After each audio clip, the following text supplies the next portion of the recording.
ప్రియమైన దేవుని బిడ్డలారా, దేవుని మహాత్మును బట్టి మరి నెలలో మొట్టమొదటి పరిశుద్ధనాన ఆయన సన్నిధానం నిలబడి మరి వాక్య చెప్పడానికి వచ్చిన నేను పనులు చేసుకుంటున్నాను.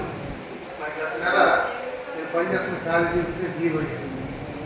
మరి నెలలో మరి సరళ అనుకున్నట్లు కొన్ని విషయాలు వచ్చినప్పటికీ నేను ప్రిన్సిపల్ సార్ నేను చేయలేను, నేను సెలవు తీసుకుంటాను అన్నప్పుడు ఆయన మంచి మాత్రం నా సర్టిఫికేటు, సర్వీస్ సర్టిఫికేటు అయినా కొన్ని యాక్టుల్లో నాకు ఇస్తారు. ఎందుకంటే ముందు బాధపడాలి కానీ దేవుడు చిత్రం మీద లేకుండా దేవుడు ఎప్పుడు చేస్తాడు. మరి నిజంగా దేవుడు మార్గంలో చాలా వరకు చేసిన క్రైస్తవ సంస్థని, కానీ దానికి సరైనటువంటి గుర్తింపు ఏదైనప్పుడు కూడా దేవుడు మహిమ కలుగుతారు. ఈరోజు నేను మాట్లాడిన అనేక మంది నాకు ఫోన్లు చేసి సార్ నేను వచ్చాను సార్, లేకపోతే ఏదో రాకపోతే ఖాళీ కలైపోతుంది ఇలా అన్నప్పుడు కొంచెం బాధపడాలి. అది వృత్తి ఏంటంటే దేవుని సేవ అది, తర్వాతే వృత్తి. కానీ 2 రోజులు నేను ఇబ్బంది పడ్డాను. 3వ రోజు వచ్చి దేవుడు నాకు ఆదరణ ధైర్యాన్ని ఇస్తున్నాడు. ఇంకో కొత్త విషయం, ఇంకో కొత్త దాన్ని నేను ప్రవేశిస్తున్నాను. 67 దాటినా కూడా దేవుడు నన్ను అనేక రకాల విడిచిపెట్టకుండా వాళ్ళు నన్ను కొట్టుకో దేవునామానికి మహిమ కలుగుతాక. నేను సాయంకాలం నా భార్య వాటిలో ఫ్రెండ్షిప్ డే కదండి ఏం చెప్తున్నాను ఫ్రెండ్షిప్ గురించి. నేను అంతకు ముందు ఆదివారం నాడు ప్రపంచ తల్లిదండ్రుల దినోత్సవం సోదరాలు గారు వాక్యం చెప్పాను. మరి ఈ వారం నేను చెప్పాలని చెప్పి నేను చాలా చక్కగా సిద్ధపడ్డానంటే అసలు తల్లిదండ్రులు అంటే ఎవరు, ఎందుకు తల్లిదండ్రులని సన్మానించాలి, పరిశుద్ధ గ్రంథం ఏం చెబుతున్నది, ఖురాన్ ఏం చెబుతున్నది, ఇతర హైందవ మత గ్రంథాలు ఏం చెబుతున్నది, అన్నింటిలో చాలా చక్కగా నేను తయారైపోయి వచ్చిన తర్వాత రాత్రి ఎప్పుడు స్నేహితుల దినోత్సవం గురించి చెప్తారా రేపు అన్నప్పుడు నేను నాకు 3 గంటలు వేశాను. వస్తు పత్తులు కానీ అదే అర్థం. కానీ ఒకటి అర్థమైంది ఏంటంటే దేవుడు మన యొక్క శరీరాన్ని అప్పగించినప్పుడు దేవుడే తన నామానికి మాత్రమే వాడుతాడు. మరి స్నేహితుల దినోత్సవం అంటే నిజమైన స్నేహితులు విడువక, నిజమైన స్నేహితుడట అవసరానికి ఉపయోగపడటం కాదు, కానీ అవసరంగా కూడా అతను మనకి ఎప్పుడు అండగా తోడుగా నీడగా ఉంటాడు. ఈ విషయంలో మరి పునరుపిస్తుంది. సామెతలు 17:17 చక్కగా చెప్పబడుతుంది. నిజమైన స్నేహితుడు విడుక ప్రేమించుడు, దుర్దశలో వాటి వాడు సోదరులుగా ఉంటుడు. దుర్దశలో కష్టకాలంలో స్నేహితుడు ఎలా ఉంటాడంటే ఒక సహోదరుడు, కుటుంబంలోని వ్యక్తిగా ఉండి అండగా ఆదుకుంటూ ముందుకి నడుపుకుంటారు. ఈ లోకంలో భార్యాభర్తలు, కుటుంబం, సంసార జీవితం ఒక ఎత్తైతే మంచి స్నేహితులను కలిగి ఉండట ఇంకొక వ్యక్తి అంటే ఎంతో గౌరవమైనది. నా జీవితంలో నేను గమనించినప్పుడు నాతో పాటు 1వ క్లాస్ చదువుకున్నటువంటి ఆ వ్యక్తి రాబోయేటువంటి ఒక సినిమా థియేటర్ వాడకూరు మొన్నదాకా నాతో ఇన్ని సంవత్సరాల నుంచి మరి మొదటప్పుడు ఫోన్లే వెళ్ళి టంకస్ తర్వాత తెలుగు తర్వాత సెల్ ఫోన్ వచ్చిన తర్వాత ఏంటంటే ఎక్కడ ఉన్నావా, ఏం చేస్తున్నావు, ఇంట్లో ఉన్నావా, ఈదులో ఉన్నావా, రోడ్డు మీద ఉన్నావా, ట్రైక్లో ఉన్నావా, ఎక్కడ ఫోన్ చేయగా ఎంతగా ఉన్నాడు, ఎక్కడ ఉన్నావా అంటే ఈ సెల్ ఫోన్ వచ్చిన తర్వాత స్నేహం ఎక్కువైపోయిందండి. చెడు ఎక్కువైపోయింది, స్నేహాలు ఎక్కువైపోయింది. ఇదిగా అనేక సంఘాలలో సెల్ ఫోన్లో వారు జీవిస్తున్నారు, వాక్యాన్ని విస్మరిస్తున్నారు. కాబట్టి దానివల్ల సెల్ ఫోన్ అనేది మంచిదే, కానీ ఎంతవరకు అంతవరకు మనం ఉపయోగించాలి. మరి నిజమైన స్నేహితులు అన్నప్పుడు మన జీవితంలో ప్రతి ఒక్కరికి స్నేహితులు ఉంటారు ఉన్నారు కదా. మంచి స్నేహితులు ఉంటారు, నా స్నేహితులు కొంతమంది నా స్నేహితులు ఉన్నారు. ఫోన్ చేశారు, ఈ బాబాయ్ నేను పర్స్ కొట్టేశాడు అంటాడు. పర్స్ కొట్టేశాడు, ఒక షాప్ దగ్గర ఉన్నాను నేను, ఆ షాప్ నెంబర్ ఇస్తాను, నా ఫోన్ పే చేయి అడిగే విధంగా చక్కగా అడుగుతాడంటే ఫోన్ పే చేయి ఎంత చేయాలి కూడా వాడే చెప్తాడు. మన దగ్గర ఉందా లేదా అనవసరం, ఫోన్ చేయగానే మనం ఎత్తాం కాబట్టి ఎంతగానే మనం చక్కగా ఇవ్వద్దు. కొన్ని విషయాలు సత్యమే, కొన్ని విషయాలు అసత్యమే. అసత్యం అని తెలిసినా కూడా స్నేహాన్ని వదులుకునే కాబట్టి వాటిని ఏం చేస్తాం, పంపించి ఎలాంటి అవసరం చేస్తున్నారు. కాబట్టి స్నేహం అనేది ఎంతో విలువైనది. మరి నా జీవితంలో మరి 1వ క్లాస్ నుంచి ఉన్న స్నేహితులు మరి నాకు ఇంకా జీవించున్నట్టు గొప్ప విషయం. నాకు 52 సంవత్సరాలు అవునా, ఇన్ని సంవత్సరాలు వదిలేస్తున్నప్పటి నుంచి 1వ క్లాస్ నుంచి స్నేహంతో ఉన్నటువంటి ఆశామాషి కాదు. ఇంటర్మీడియట్కి వచ్చిన తర్వాత కొంతమంది స్నేహితులు వారు అప్పటికి ఇప్పుడు కూడా నాతో ఇప్పుడు ప్రతి రోజు కాకపోయినా అవసరప్పుడు మాట్లాడుకుంటారు.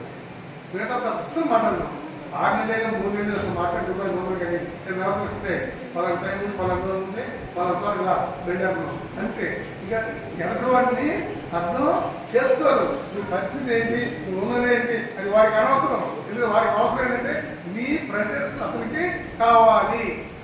పలానా టైంలో నా సహోదరుడు, లేకపోతే నా స్నేహితుడు, నా స్నేహితురాలు నాతో పాటు కలిసి ఉండాలి అనేది మనస్సుతోనే వెళ్తుంటారు. ఇదినా ఎంతమందికి నీ జీవితాల్లో నిజమైన స్నేహితులు ఉన్నారు, ఎంతమందికి నీ జీవితాల్లో మోసం చేసే స్నేహితులు ఉన్నారు. రూపాయి పిల్లకి బొమ్మ కోర్సు ఎలా ఉంటుందో అలాగే మన జీవితంలో మనం గమనించినప్పుడు మంచి స్నేహితులు ఉంటారు, చెడు స్నేహితులు కూడా ఉంటారు. కాబట్టి మంచి స్నేహితులు ఎల్లవేళ మనకి ఒక సహోదరిగా ఉంటారు. మరి పరిశుద్ధ గ్రంథాన్ని మనం గమనించినప్పుడు పరిశుద్ధ గ్రంథంలో అనేక మంది స్నేహితులు మనం చూడగలుగుతాం. మొట్టమొదటిగా దేవుడితో స్నేహాలు చేస్తారండి.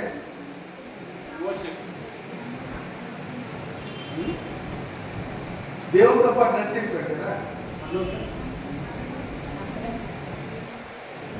ఆనందతో దేవునితో ఎంత నడపడం అంటే మన ప్రభావ ప్రార్థన చేస్తుంది. కానీ ఆ రోజు ఆరోగ్యాలు దేవుడు ఎక్కడో దేవుడా ఎక్కడైనా వస్తున్నాను అని చెప్పి ఇద్దరు కలిసి నడుచుకుంటూ ఆఖరికి మరి సజీవంగా నిలిచినైనా పంపించడం లేదా అంటే స్నేహంలో ఉన్నటువంటి ఔదర్యం, స్నేహంలో ఉన్నటువంటి ప్రేమ, స్నేహంలో ఉన్నటువంటి అభ్యాసం గమనించదు. నిజంగా ఆనంద దృష్టితో ఎవరు ఉండండి. దేవుడితోనే ముఖాముఖిగా సంబంధించి ఒక స్నేహితుడితో ముందుకి తీసుకెళ్ళగలిగాడు. మరి నేను దేవుడితో అటువంటి అనుభవం ఉన్నదా? స్నేహితులు అనే వారు అవసరం వస్తే సహోదరులాగా ఆదుకుంటానని చెప్పి లేఖనాలు చెప్తుంది. అయితే నీ జీవితంలో మరి ఆలోపు అనే దేవుడికి ఎంతకాలం అన్ని నిమిషాలు ఆడగలుగుతున్నావు. నిమిషాలు ఎందుకంటారంటే ఈ దేవుని సన్నిధానంలో నేను అనేక సార్లు చెప్పుకుంటాను, చెప్పినట్టు కానీ మీరు నిజంగా దేవుని యొక్క వాక్యం చదవాలనుకొని పరిశుద్ధ గ్రంథం తెలిస్తే సాధన అప్పుడే మొదలవుతుంది. పరిశుద్ధ గ్రంథం స్టార్ట్ చేసి 2 వచ్చిన తర్వాత 3వ రోజులకి సెల్ వస్తుంది, సెల్ ఫోన్ వస్తుంది, లేకపోతే తలపాడం కొడతాడు. అంటే నీవు ఆత్మీయంగా దేవుడితో అంతకట్టబడాలనుకున్నప్పుడు, దేవుడితో స్నేహం చేయాలనుకున్నప్పుడు దైవం ఏం చేస్తుంది? నిన్ను స్నేహము చేయకుండా చేయడానికి ప్రయత్నం చేస్తున్నది. అలాగే మోషేని మనం గమనిస్తే మోషేకి మంచి స్నేహితుడు అంటే యెహోషువ. మోషే దేవుడి పిలుపు ప్రకారం వచ్చాడు, చక్కగా తన పని చేసుకున్నాడు. అయితే మరి ఈ ఇజ్రాయేలీలందరినీ ఈ 40 సంవత్సరాల అడవుల్లో తీసుకొచ్చి పాలనలు ప్రవహించేటువంటి దేశానికి తీసుకెళ్లాల్సిన సమయంలో ఏమైపోయింది? వయసు పైబడినప్పుడు మరి మోషే ఏం చేశాడు? యెహోషువని చేర్చుకున్నాడు. యెహోషువ ద్వారా సమస్త కార్యాలను నెరవేరుస్తూ మరి ఆ బానిసత్వం బ్రతుకున్నటువంటి ఐగుప్తు దేశంలో బానిసత్వం బ్రతుకున్నటువంటి వారిని ఏం చేశాడు? బాధలను ఇచ్చేటువంటి దేశానికి మోషే నాయకత్వంలో కూడా యెహోషువని నాయకత్వంలో అలా ముందుకి వెళ్ళగలిగారు. అంటే ఒక స్నేహితుడు చేయాల్సిన పని చేయనప్పుడు ఇంకొక స్నేహితుడు ఆ స్నేహితుడి యొక్క ఆలోచనలను నెరవేరుస్తాడు. మా జీవితాల్లో మేము గమనిస్తే మరి మా స్నేహాల్లో ఏమనిపిస్తున్నాయి సార్లు మరి కొంతమంది పిల్లలకు పెళ్లి జరిగినప్పుడు ఆర్థిక ఇబ్బందులు వస్తాయి. వచ్చినప్పుడు లోన్ ఇచ్చి చెప్పరు, కానీ పెళ్లి చేసేటువంటి ఆ స్నేహితుడు కుటుంబం చెప్పరు, కానీ ఇంకొక స్నేహితుడు ఫోన్ చేసి అరే పలానా అవసరం ఉందా, కట్నం అయింది, కొంచెం కావాల్సి వచ్చింది, ఏం చేద్దామన్నప్పుడు ఇక్కడ అప్పు కానీ స్వార్థం ఉంటుందండి. స్నేహం నిస్వార్థమైనదే స్నేహం. కాబట్టి నిస్వార్థమైన స్నేహం స్వార్థం ఉంది. కాబట్టి ఏం చేస్తామంటే అందరూ తల చేసి ముందుకి తీసుకొస్తాం. ఆ బిడ్డ పరాయి బిడ్డ కాదు, మన బిడ్డ. అది స్నేహం నుండి ప్రత్యేకత. అంటే ఒక స్నేహితుడు మంచి సహోదరుగా కూడా ఉంటాడు. అర్థం ఏంటంటే నీ అవసరాలను ఎవరైనా విడిచిపెడతారు దుర్దినాలను వారు నిన్ను విడిచిపెట్టగా వారు చేయగలిగిన మేలు చేస్తారు. కాబట్టి నీ జీవితంలో, నా జీవితంలో అటువంటి స్నేహితులు ఉన్నారా లేదనేది మనం గమనించుకోవాలి. ఇక యెహోషువను మనం గమనించినప్పుడు మరి పెద్దవాడి మోషే నాయకత్వంలో యెహోషువను నాయకత్వం మంచి స్నేహంగా పరిపాలించి ముందుకి మనం గమనించినప్పుడు దావీదు ముఖ్యంగా ఎవరి ఎక్కువ స్నేహం చేశాడు? నేను కరెక్ట్, మీరు చెప్పింది కరెక్టే. దేవుడితో ఎక్కువ స్నేహం చేశాడు కాబట్టి ఈ కీర్తన మా దగ్గర ఉంది. దావీదు వివాహ సంబంధంగా యోనాతానుతో అభిషేకంతో చేశాడు, కానీ ఆత్మీయంగా మనం గమనించినప్పుడు దేవుడితో అనుసంధానం కలిగి ఆత్మీయంగా ఎదగడానికి మనం చూడగలుగుతున్నాం. అయితే దావీదు మనం గమనించినప్పుడు దావీదు ఇష్టం ఎవరంటే జోనాతాన్. జోనాతాన్ ఎవరు? జోనాతాన్ అంటే కదా సౌలు కుమారుడు. సౌలు ఎవరు? సౌలు ఒక రాజు, యూదా దేశానికి రాజు. రాజు గారి కుమారుడేమో ఎవరు? యోనాతాన్. దావీదు ఎవరు? ఎక్కడ సంబంధం ఉంటుందండి? రాజు కుమారుడు ఎక్కడ? మామూలు గొర్రెలు కాల్చుకునేటువంటి దావీదు ఎక్కడ? కానీ స్నేహంలో కుల మత భేదాలు, స్నేహంలో హెచ్చు తగ్గులు ఉండవు. వాడు ధనవంతుడైనా వీడు దరిద్రుడైనా దరిద్రుడు ధనవంతుడిని ఏడాదిటువంటి గొప్ప ఆధిక్యత స్నేహితులలోనే ఉంటుంది. స్నేహితులు నీకున్న డబ్బులు బట్టి గౌరవించరు, నీకున్నటువంటి ధనాన్ని, నీకున్నటువంటి పాత్రను బట్టి గౌరవం, కానీ నీకున్న నిన్నుగా నిజంగా యోనాతాను గురించి మనం గమనించినప్పుడు ఎంత గొప్ప విధేయతుందని యోనాతాను. సౌలు ఎప్పుడప్పుడు దావీదు ఏం చేస్తున్నాడు? చంపడానికి ప్రయత్నం చేస్తున్నాడు కదా. ఎందుకు చంపడానికి ప్రయత్నం చేస్తున్నాడు? ఈర్ష్య, అసూయ. రాజుగా తన దక్కాల్సినటువంటి ఆధిక్యత దక్కనివ్వకుండా దావీదు ఏం చేస్తున్నాడు? ప్రజల చేత మెప్పు పొందాడు. ఫిలిష్తీయుడైనటువంటి గొలియాతుని చంపడానికి మరి సౌలు యొక్క సైనికులు అంతా వెళ్ళారు. పారిపోయి వెనక్కి వచ్చినప్పుడు దావీదు ఏం చేస్తాడు? చిన్న ఒడిసిని పట్టుకొని వెళ్తాడు కదా. యుద్ధానికి వెళ్ళినప్పుడు ఈ ఫిలిష్తీయుడు అడుగుతాడు, ఎవరు కనపడతలేదు, వస్తే దావీదు ఎవరు? కొట్టివాడు, పెద్ద ఆజానుభావుడు కాదు. అటు ఫిలిష్తీయుడు చూస్తేనేమో 7 అడుగుల పైన ఎత్తైనటువంటి బాహుబలి. అలాంటి వ్యక్తి ముందు ఒక చిన్న ఒడిసెలు పట్టుకొని వెళ్ళి నిలబడినప్పుడు ఫిలిష్తీయుడు ఒక మాట అడుగుతాడు, గమనించారా?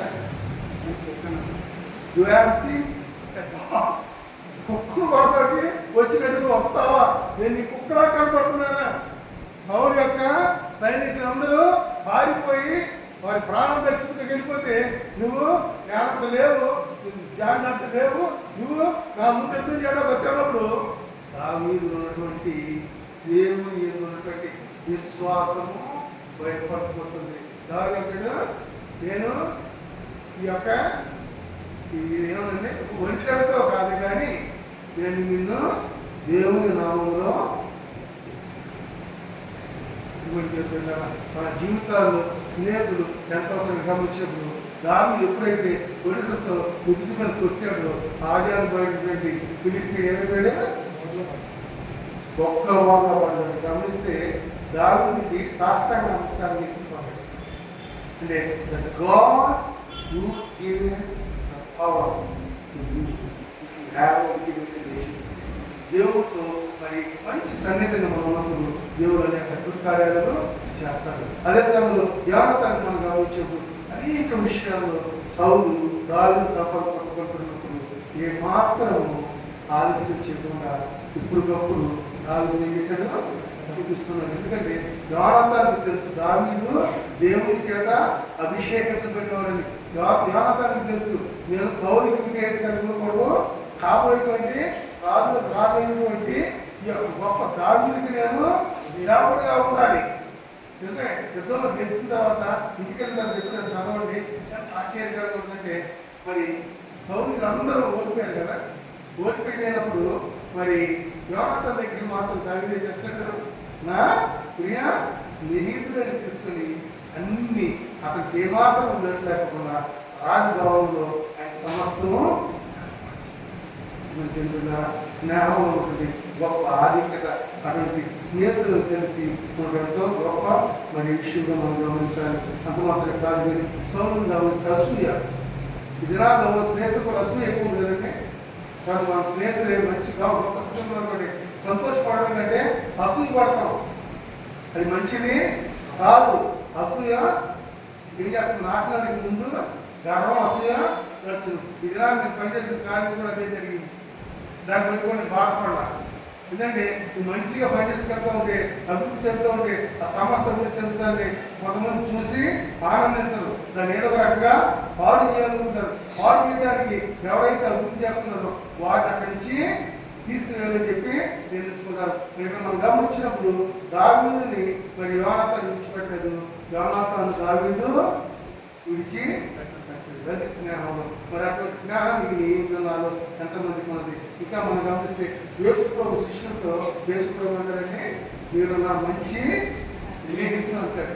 అంటే గురువు గారితో ఉన్నటువంటి సంబంధం ముందు దేవునికి మరి విశ్వాసమైన సంబంధం మరి దినదినాభివృద్ధి చెందినప్పుడు అదేమిటంటే ఒక స్నేహంగా, అంటే ఒక విశ్వాసం కానీ దేవునితో దావీదు ఏ రకంగా మాట్లాడారు, మరి ఆ హాను ఏ రకంగా మాట్లాడారు, అలాగే మనం కూడా దేవునితో ప్రార్థన ద్వారా మాట్లాడే గొప్ప ఆధిక్యతలు దేవుడు మనకు అనుగ్రహించాడు. యేసుప్రభు వారి తన సృష్టితో వీరికి మీద నా శిష్యులు కార్యాలు, వీరు నా స్నేహితులు, సహోదరులు.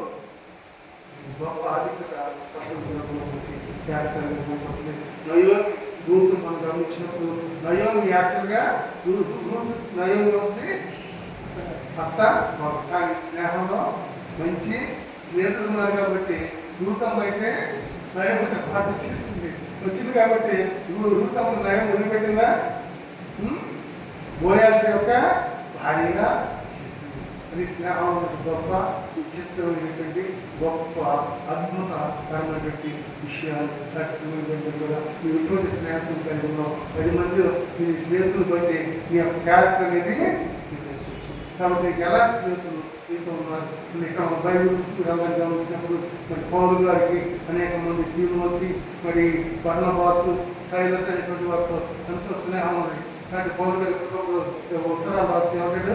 నా ప్రియ సహోదరుడా, నా స్నేహితుడా, ఇదిగో మన దేవుడి సేవలో ముందుకు పెడుతున్నాం, నేను అనేక ఇబ్బందులు పడుతున్నాను, ఆయన మీరు నాకు ఎప్పుడు తోడుగా ఉన్నారు. అనేక చోట్ల పౌలు గారు ఏమంటాడంటే నా గురించి మీరు ప్రార్థన చేస్తున్నారు, నన్ను సంఖ్యలో జైల్లో పెట్టినప్పుడు కూడా మీరు దేవుని ప్రార్థించడం ద్వారానే నేను సంఖ్యలో నుంచి వెలువడుతూ రాగలిగాను. కాబట్టి మీ ప్రార్థన శక్తి నన్ను ముందుకి తీసుకెళ్తున్నది.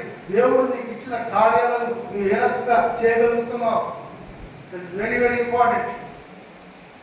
జీవితంలో స్నేహం అంటే భాష కాదు. కానీ ఈ దినాల్లో డబ్బు ఉంటే ఇది గర్వం చుట్టూ ఏకం ముడుకున్నట్టుంటారు, డబ్బు లేకపోతే.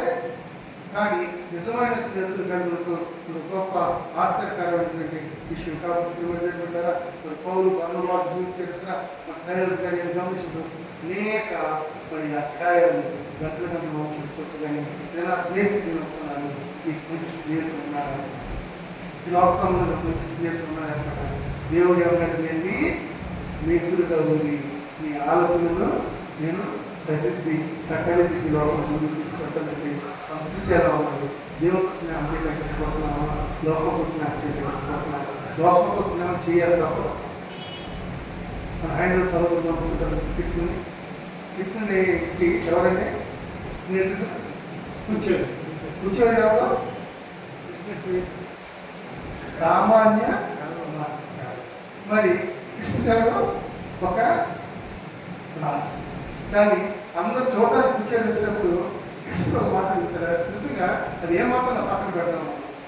కూర్చోడుని స్నేహితుడు కూర్చారా, నా కొరకేమో తెచ్చావా అన్నప్పుడు ఆ రాసిపోయినటువంటి ఆ పంచిలో ముందు పెట్టినటువంటి గుప్పెడు అతుకులను తీసి ఇచ్చినప్పుడు రాసి ఉంది. పంచపక్షుల మర్యాదను బోధించగలిగినటువంటి శ్రీకృష్ణుడు ఏం చేశాడండి? అద్వైతతో కుచేడు ఇచ్చినట్టు ఆ కటుకులను మనసారా తిన్నాడు. That is the love. లోక సంబంధంగా మనం గమనించినప్పుడు స్నేహంలో అటువంటి ప్రేమ అభ్యర్థులు ఉంటాయి, స్నేహితులు మరి గొప్ప తేడాతనం అనేది ఉండదు. నువ్వు ఎలాంటి బట్టలు కట్టుకున్నావో అది ఆయనకు అనవసరం. నువ్వు స్నేహితుడు అనేది చూస్తాడు. కానీ ఈ దిన క్రైస్తవులుగా నీకు ఎటువంటి మంచి స్నేహితులు ఉన్నారా? ఏ స్నేహితులు లేకుండా దేవుడు అన్నాడు, నేను దేవుడితో స్నేహం చేయండి, సమస్తము నీకు దేవుడు వచ్చి పెడతాడు. నా జీవితం అనేక సార్లు నమ్మిన స్నేహితులే ఇబ్బంది పెట్టినప్పుడు నేను కేవలం దేవునితో సంభాషించినప్పుడు, దేవుని ప్రార్థించినప్పుడు దేవుడు నా మనసుని బయటపడతాడు. ఎప్పుడైతే ఇతర మనసుతో చదువు మాట్లాడుతూ ఎక్కువగా ఒంటరిగా ఉంటాడు, నువ్వు ఇష్టపడతాను. ఎందుకంటే ఒంటరిగా ఉండడం ద్వారా దేవునితో మరి ఆ సన్నిహిత సంబంధాన్ని పెంచుకుంటాం. ఈ ఫ్రెండ్షిప్ దేవుడు నిన్ను నన్ను ఒక మంచి స్నేహితులను గురించి లోపల ముందుకి కనిపించిన దాకా